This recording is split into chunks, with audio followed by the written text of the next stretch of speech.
So maganda araw kabola, sa video na ito pag-uusapan po natin kabola ay ito nga po ang naging nangyari kay Kevin Kiambao. Hindi po siya nakarating sa NBA and explain ni Coach Jimmy Alapag kung ano po yung nangyari kabola. And we will talk about ito pong plano ng Rain or Shine. So mga hindi pa nakasubscribe, pakipindot naman po yung subscription button. Let's start po muna ng comments ng mga fans. Pasyado sir, sabi ni Ronald Berbusidad, Francis G, kailan draft idol? First week po ng September ang draft. Kasi Martin Lane, malabo. Baka nga si Phillips hindi payagan sabi. Tignan natin si Phillips kabola, no? We're still hopeful kabola that he will join and become the face of this draft kabola. Then, draft pa more. Farm team lang yan, mapupunta lahat. Sabi niya, are you saying kabola na lahat ng team sa PBA farm team? And I kinda agree, di ba? Kasi nga po kabola, naging farm league na po ang PBA kabola. So, ito na nga, no?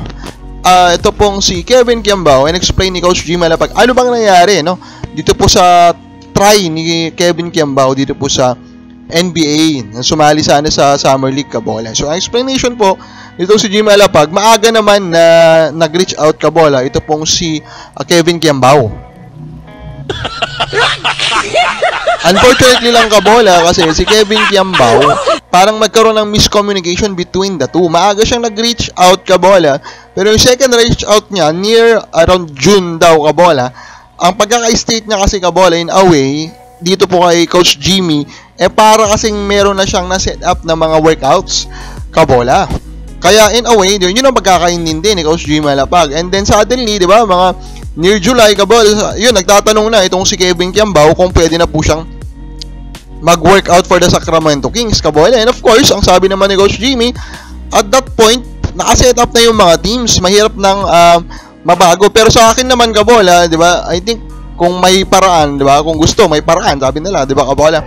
Pero overall, of course, we are not questioning, no, yung position po ni Coach Jimmy, di ba. Mahirap naman yung kabola, syempre, trabaho lang po yung tao. And I do believe naman that he wants to help ito pong si Kevin Kiambao. Unfortunately nga lang, hindi po niya natulungan. Pero nakakalungkot lang, no, kabola. Actually, hindi ako nalungkot sa explanation Nalungkot ako dun sa reaction ng mga fans. Ang daming nagsilabasan ng mga talangka kabola. Yung parang masaya pa sila kabola na parang ipinapamukha na hindi deserving nitong si Kevin Kiambao na parang wala daw siyang skill level na ma-reach po yung PBA. Yun yung parang binabanat nila kabola dito po kay Kevin, which is of course nakakasakit ng ulo, nakakasakit din ng puso kabola na ganito pa rin ang ugali ng Pinoy, no, kabola. Dahil lang may nadapa, kabola, tatawanan, di ba? Which is, of course, hindi yan maganda, especially for our basketball. Parang nakakalungkot ng kabola, di ba? Of course, the guy is trying to make us proud, kabola. He is actually pushing himself, kabola, di ba? And he is really a good player, no? Nakita na yan sa Korea. The guy is legit, kabola.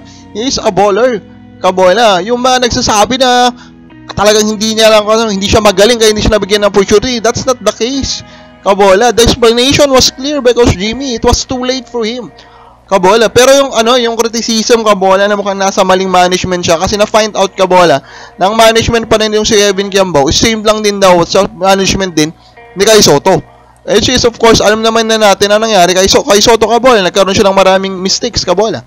And kung ako kay Kevin Kiambao, doon ako makikinig. I think it's time for him to find a new management kabola. Now sa Rain or Shine po kabola, nagsalita ko si Coach Yengyao patungkol sa parating na draft. They have 2 picks kabola, hawak din nilang sa TNT, which is the number 12 pick kabola. Now kabola, ang sabi niya kasi hindi niya na-expect na maging malalim itong paparating na draft, kaya they are trying to find ways kabola to improve their roster other than the draft. In short, pre-agency and trade kabola, most probably trade. So, he's implying that he will trade the 2 first-round pick. I think the possibility is there, kabola. And I think what he wants is to get one good player for those 2 picks, kabola. Now, for me, I kinda do not agree. I think I am really positive that this draft will be loaded, kabola. Although, of course, hindi nga sasali si QMB, pero I do expect a lot of good names to enter, kabola, na magiging sulit ang pagkakaroon ng 2 late first round picks. Pero again, kung sa palagi ni Coach Yengyao, kabola, makakuha siya ng quality player, kabola, with those 2 first round pick, and I do believe na ang target niya malamang forward versatile player, kabola. Although yun ay mga pinagkakukahan ng mga international league teams, no? Kabola, tama bang gagawin ng Rain or Shine? Comment lang po. So ba?